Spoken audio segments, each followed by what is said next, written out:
At 11:47 on the night of June 13th, the candle inside the private chapel of the Apostolic Palace had almost died. Pope Leo XIV remained on his knees, alone on the third floor, while the marble floor held the cold against him and Rome slept beyond the walls. Behind him, on an oak desk near the doorway, one document waited without his signature, and in 18 days that document could become the legal line between obedience and rupture. It was an excommunication decree. It had been prepared by the Dicastery for the Doctrine of the Faith, reviewed by 3 canon lawyers, and approved by Cardinal Victor Manuel Fernandez. It named 4 priests who intended to be consecrated as Catholic bishops on July 1st without papal permission. 4 men moving toward a decision canon law treats as almost impossible to undo. Leo did not reach for the paper. He did not speak into the chapel. His hands stayed locked together beneath the crucifix, and the only sound was the candle wick sinking into its own wax. Outside that room, the Catholic Church still looked calm, ancient, ordered, and unbroken. But inside the Apostolic Palace, the leader of 1.4 billion Catholics was facing a question. No pope had faced this directly in nearly 4 decades. If those 4 men knelt in a cone and accepted the hands laid upon their heads, Rome would have to answer. If Leo signed too soon, he could turn them into martyrs. If he waited too long, he could look weak before a movement that had spent decades living at the edge of communion.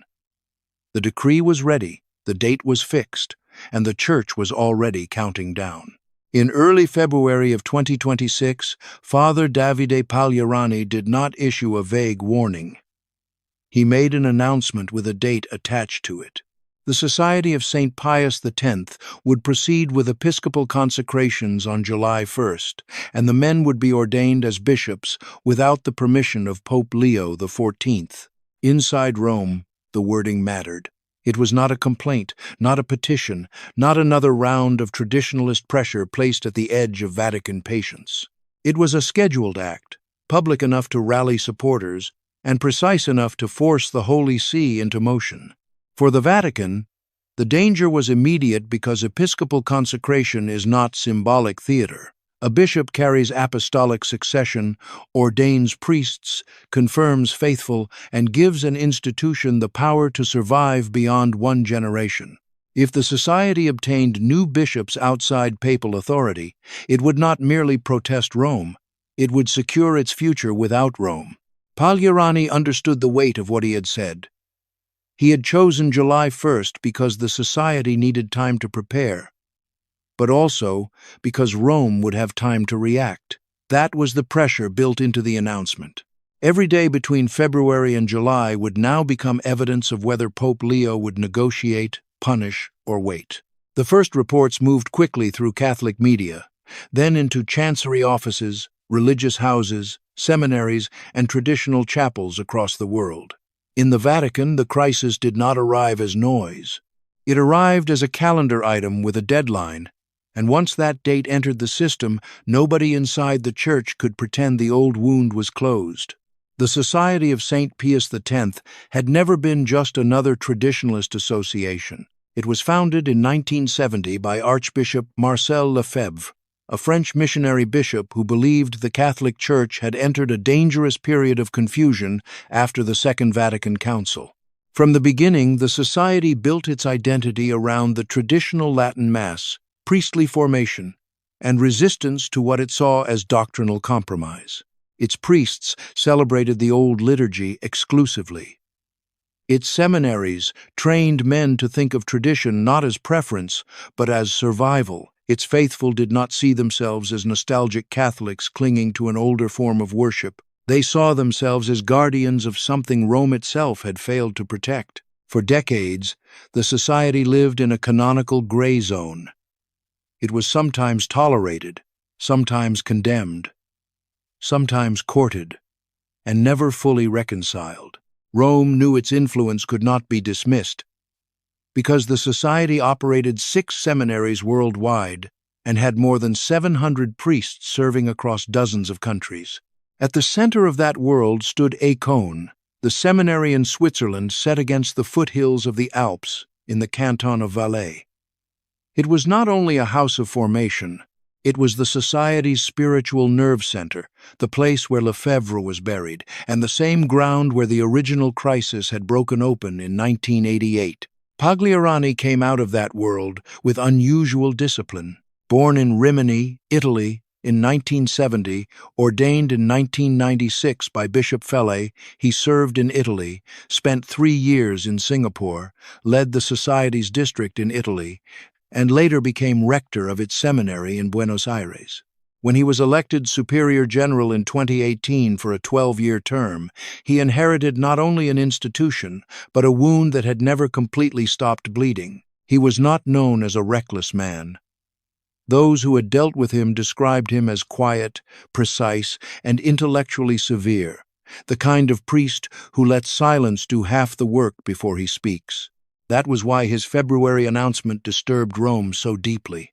Men like Pagliarani did not threaten lightly, and they did not attach dates to decisions they were not prepared to carry out.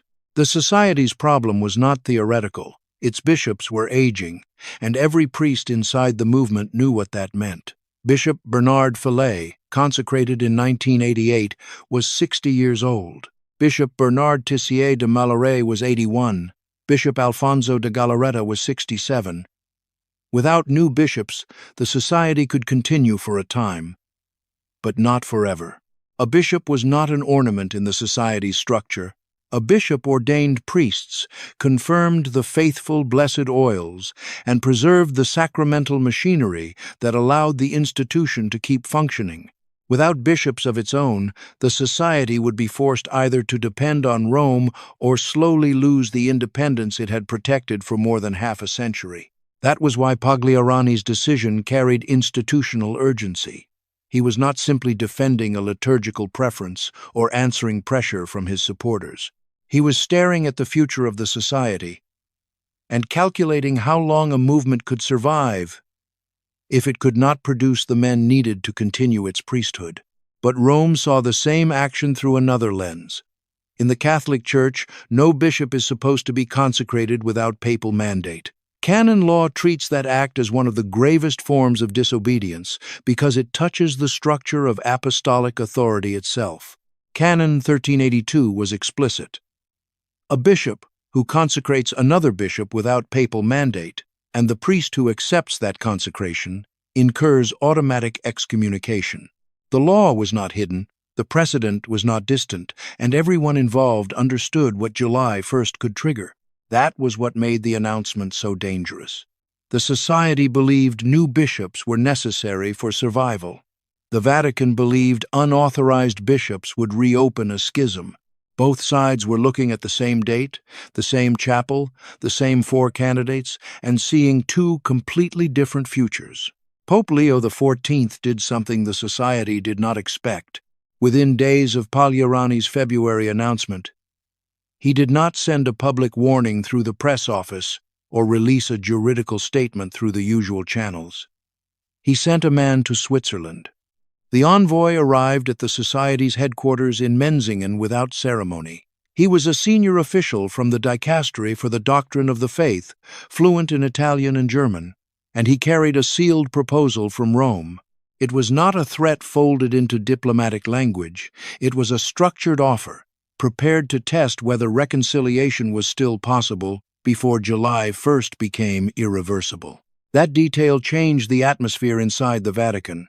Previous popes had tried to manage the Society through discipline, concessions, permissions, and theological talks, but this was different.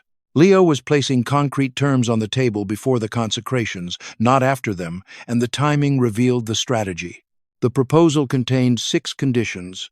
Rome was not asking the Society to vanish, surrender its liturgical life, or abandon its internal formation overnight. The Pope was offering a path that would give the Society a recognized structure while forcing it to answer the 2 questions it had avoided for decades. For Pagliarani, the sealed document was both opportunity and trap. It offered survival with legitimacy, but it also demanded a public act of recognition that could fracture his own faithful. The moment the envoy delivered it, the crisis stopped being only about unauthorized bishops. It became a direct test of whether the society could accept communion without rewriting its own identity. The first two conditions did not break the room. Rome offered recognition of the society as a personal prelature, with its own bishop and a protected internal structure. It also offered the society the continued right to celebrate the traditional Latin Mass exclusively, without forcing its priests into the liturgical life of ordinary diocesan parishes. The third and fourth conditions went deeper, but Pagliarani still did not refuse them. Rome proposed mutual recognition of sacraments and the inclusion of society seminaries under Vatican oversight with significant autonomy guaranteed. Within 72 hours, Pagliarani accepted the first four conditions, and for a brief moment the men around the file could see a narrow corridor opening. Then came the fifth condition. The society would have to make a formal public acknowledgement that the documents of the Second Vatican Council represented authentic magisterial teaching of the Catholic Church. Rome was not asking them to praise every implementation or defend every pastoral decision made after the Council, but it was asking them to admit the Council itself was legitimate. The sixth condition closed the corridor. The society would have to recognize the validity of the Novus Ordo Mass, the ordinary form of the Roman Rite celebrated in most Catholic parishes since 1970. For Rome, this was the minimum line of communion. For the society, it touched the center of its entire resistance. For more than 50 years, the society had argued that the Second Vatican Council contained serious doctrinal errors. It had warned that the Novus Ordo Mass, even if not necessarily invalid, placed the faith in danger by weakening the sense of sacrifice and sacred worship. To reverse that position publicly would not look like reconciliation to many of its faithful. It would look like capitulation. Pagliarani reportedly gave the envoy a sentence that ended the negotiation. He said they had accepted 4 conditions in good faith, but the remaining 2 would require them to deny what they believed to be true. Then he drew the line in the language of conscience. No pope, he said, could ask a man to lie about what he believed. The envoy returned to Rome without the agreement. No public rupture followed that day, and no decree appeared on the Vatican website. But inside the Apostolic Palace, the failure changed the shape of the crisis, because the Pope now knew that Pagliarani would not be moved by structure, autonomy, or promises. If the superior general could not be reached, the 4 men chosen for consecration would have to be reached directly. By late May, the Vatican already knew more than the society wanted it to know. A journalist with close ties to the seminary in Ancona began assembling fragments of the story, and his account later claimed that Pope Leo had obtained the names of the 4 candidates weeks before the society announced them publicly on May 26th. That detail mattered because it meant Rome was no longer reacting to a rumor. It was studying 4 specific men. The candidates were identified by nationality, age, and history inside the society. One was a Swiss priest, 44 years old, who had spent more than a decade at Ancona. Another was a French priest, 52, who had served in parish ministry across 3 countries. The third was an American, 48, responsible for a growing society district in the United States. The fourth was another Frenchman, 55, and for years he had been one of Pagliarani's closest advisors. They were not anonymous rebels in a distant institution. They were priests with records, superiors, assignments, friendships, and spiritual histories that could be traced through the society's own world. Each of them had given his life to a movement that believed Rome had compromised too much, and each was now being asked to kneel before a bishop and accept an office that would place him under automatic canonical penalty. For Pope Leo, that distinction became decisive. Pagliarani had spoken publicly, and his position had hardened.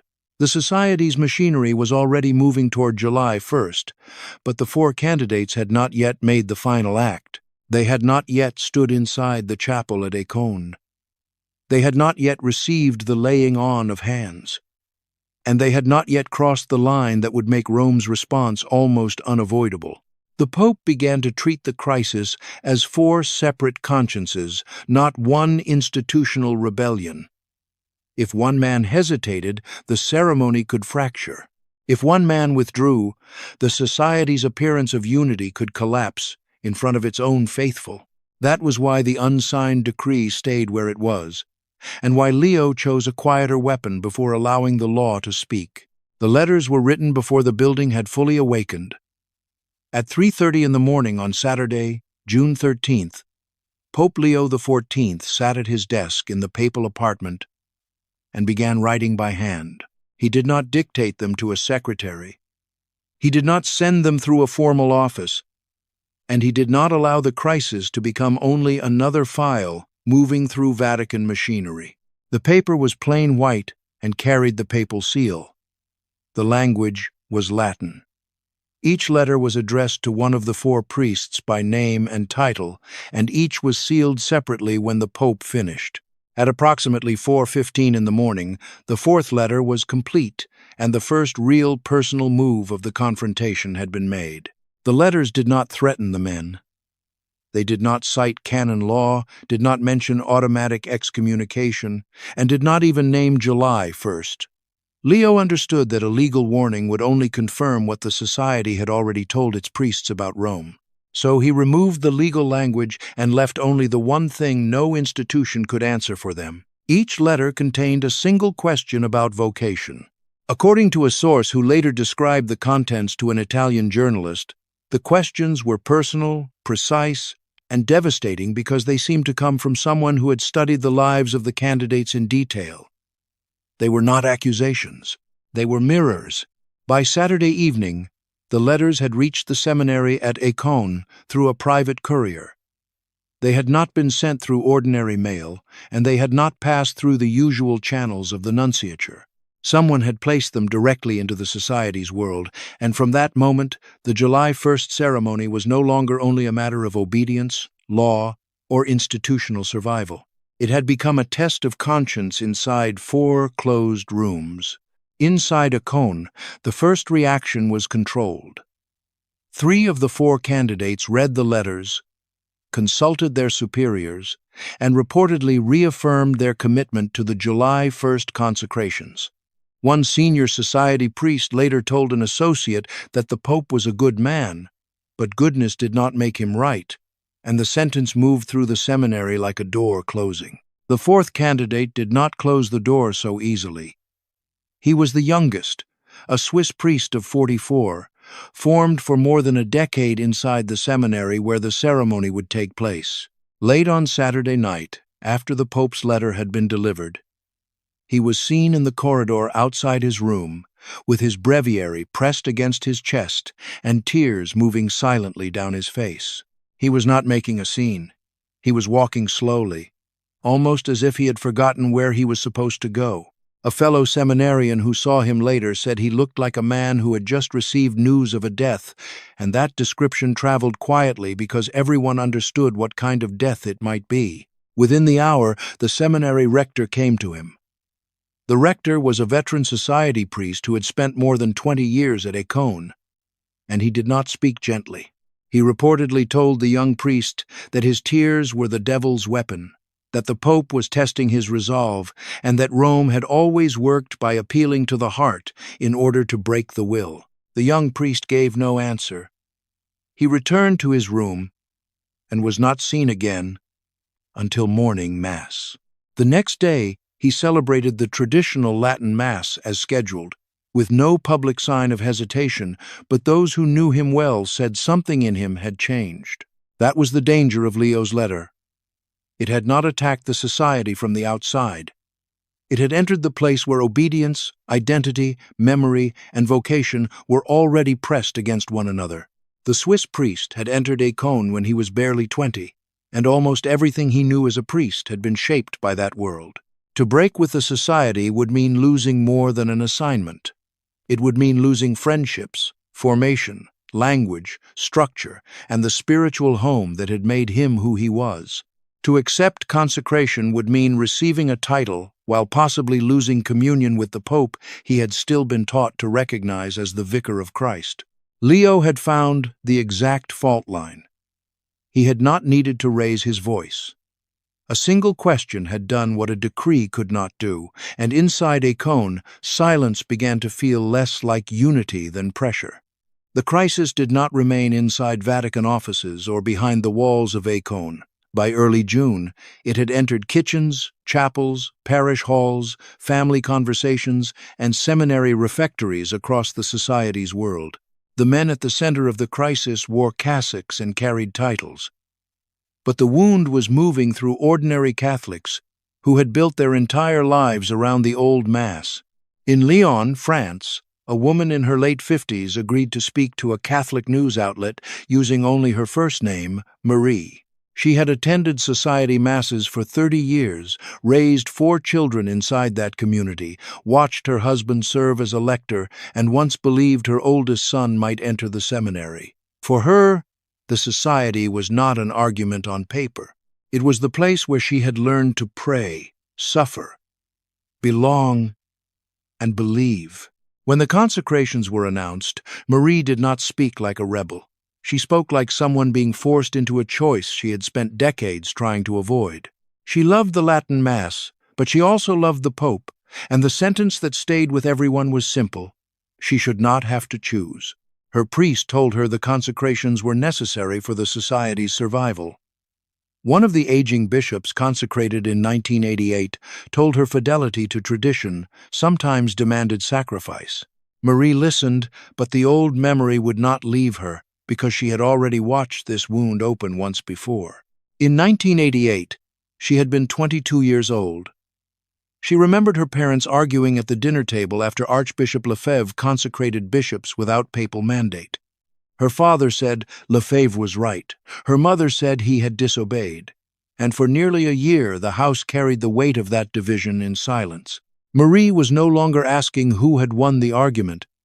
She was asking what it had cost. She did not want her grandchildren to inherit the same fracture, and that fear made her story larger than one chapel in Lyon. The same pressure appeared elsewhere. In Kansas City, a retired school teacher who had driven 90 minutes each way to attend the nearest society chapel every Sunday for 17 years told a Catholic blogger that she had stopped sleeping. She prayed for the society every night, but she also prayed for the Pope, and lately those two prayers felt as if they were pulling in opposite directions. In Buenos Aires, where Pagliarani had once served as seminary rector, a young seminarian preparing for ordination described a different kind of division. Some classmates believed the consecrations were an act of faith. Others believed they were an act of pride. Nobody said it openly, but he could feel it in the refectory, in the pauses before answers, in the way conversations ended when the wrong person entered the room. The silence kept returning. It was in the Pope's chapel, in the Swiss priest's corridor, at Marie's dinner table, in Kansas City, before dawn, and inside the seminary refectory in Argentina. It was the sound of Catholics realizing that a decision made by 4 men in Switzerland could divide people who had never met them. The history behind the fear was not ancient. On June 30th, 1988, Archbishop Marcel Lefebvre stood inside the chapel of the seminary at Acon and consecrated 4 priests as bishops without papal mandate. Bishop Antonio de Castro Mayer of Brazil stood with him as co-consecrator. Thousands of faithful gathered around the ceremony, and French television carried the image of a fracture the Vatican had tried to stop until the last possible moment. Cardinal Joseph Ratzinger, the future Benedict XVI, had negotiated directly with Lefebvre before the rupture. On May 5, 1988, Lefebvre signed a protocol of accord that would have given the society a canonical structure, its own bishop, and broad liturgical autonomy. By the next morning, he had withdrawn his signature because he no longer trusted Rome to appoint a bishop quickly enough. Lefebvre believed the Vatican would delay until he died, and the society weakened without episcopal leadership. His reported explanation was short and devastating. He could not wait, because he believed the good Lord would not understand it. 7 weeks later, the consecrations took place. The next day, Cardinal Bernardin Gantin, prefect of the Congregation for Bishops, issued the decree. Lefebvre de Castro-Mayer and the 4 newly consecrated bishops had incurred automatic excommunication under Canon 1382. Lefebvre died on March 25, 1991, unreconciled with Rome, but the crisis did not die with him. In January 2009, Pope Benedict XVI lifted the excommunications of the 4 bishops in an act of reconciliation that stunned the Catholic world. The gesture became controversial almost immediately because Bishop Richard Williamson had made public statements denying the scale of the Holocaust, and his inclusion provoked outrage far beyond traditional Catholic circles. Benedict still pressed forward because he believed the wound had to be healed before it hardened forever. Theological talks continued under Benedict and Francis, but they never produced full agreement. That was why 2026 felt so dangerous. It was not a repetition of 1988 in every detail, but the structure was unmistakable. The same seminary, the same question of bishops, the same canonical line, the same fear that an attempt to preserve tradition could end by deepening separation. Inside the Vatican, Cardinal Fernandez had already prepared the excommunication decree within days of Pagliarani's February announcement. The document cited Canon 1382, referenced the 1988 precedent, and named the parties who would incur automatic penalties if the July 1st consecrations proceeded. By early June, the decree was on the Pope's desk, waiting only for his signature. During a private meeting in the first week of June, Fernandez reportedly urged Leo to sign it on Monday and give the 4 men 18 days to reconsider. The logic was procedural and hard. If the decree appeared with the Pope's signature before the ceremony, one of the candidates might break under the weight of seeing the penalty already sealed. Leo did not accept the timing. His answer was quiet. Not yet. When Fernandez warned that every day of silence would be read as weakness, the Pope let the warning remain in the room before answering that he was not writing to Pagliarani. He was writing to the 4 men, and a signature on a decree was not a word, it was a wall. That sentence explained the entire strategy. The envoy to Menzingen, the 6 conditions, and the handwritten letters were not separate moves. They were one campaign designed to isolate the decision, remove the protection of collective language, and place the weight of July 1st directly on the shoulders of the men who would have to kneel and say yes. Leo knew Pagliarani had already committed himself publicly. The superior general could not easily retreat without losing authority inside the society. But the 4 candidates had not yet crossed the final line, and until hands were laid upon their heads, the Pope believed there was still one chance left. Preparations continued in Icone. Invitations had gone out. Pilgrimages were being organized, and a Catholic travel company was advertising a 7-day pilgrimage departing from Boston on June 27th for the consecrations. Inside the society's world, the event was being framed as a historic celebration rather than a rupture. At the Vatican, the atmosphere was different. Officials described quiet dread because they knew that if the consecrations went forward, the decree would be signed and the fragile, unofficial relationship between Rome and the society would shatter. One senior Vatican official warned that the Church was no longer living in 1988, because every Catholic with a phone would watch the rupture unfold and choose a side. Leo had studied that earlier crisis closely. He had read Lefebvre's letters, Ratzinger's correspondence, and the Protocol of Accord line by line. He concluded that the mistake in 1988 had not been the existence of a decree, but the fact that it came after the act, when punishment could no longer prevent the wound. There was another danger behind his hesitation. If Rome excommunicated the men after the ceremony, the society might not weaken. It might harden. Its supporters could see the penalty as proof that Rome had become the enemy, and its seminaries could fill with young men drawn to the image of a persecuted remnant. Leo had seen smaller breaks calcify during his years as a bishop in Latin America. Once communities separated from the institutional church, pride could begin to sound like principle, and stubbornness could begin to sound like faith. The people left bleeding were not the men who wrote decrees or led negotiations, but families like Marie's, teachers driving before sunrise, and seminarians afraid to speak in the refectory. That was why the Pope held back. He was not refusing the law. He was trying to stop the moment before the law became the only language left. On the night of June 13th, after the 4 letters had been written and sent toward Acon, Pope Leo XIV returned to the chapel inside the Apostolic Palace. The candle had been replaced with a fresh one, tall and steady, but the decree remained on the oak desk behind him without a signature. According to a member of the papal household, he stayed there for more than 2 hours, praying the rosary, sitting in silence, and holding the crisis where no official statement could reach it. At one point, he opened a small leather-bound journal and wrote a single line.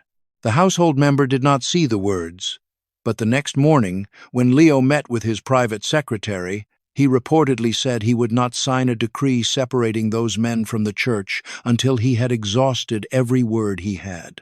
Then he added that he still had one word left. No one in the room asked what the word was. Leo did not explain it. And between June 13th and June 16th, the Vatican sent no further letters, no envoys, and no public warnings to the society. The silence was deliberate, and that made it heavier than any announcement. In Acon, vestments were being prepared. In Lyon, Marie held her rosary and prayed for a miracle she could not name. In the seminary corridor, the young Swiss priest carried a letter he could not stop reading and a question he could not answer. 18 days remained. The decree was ready.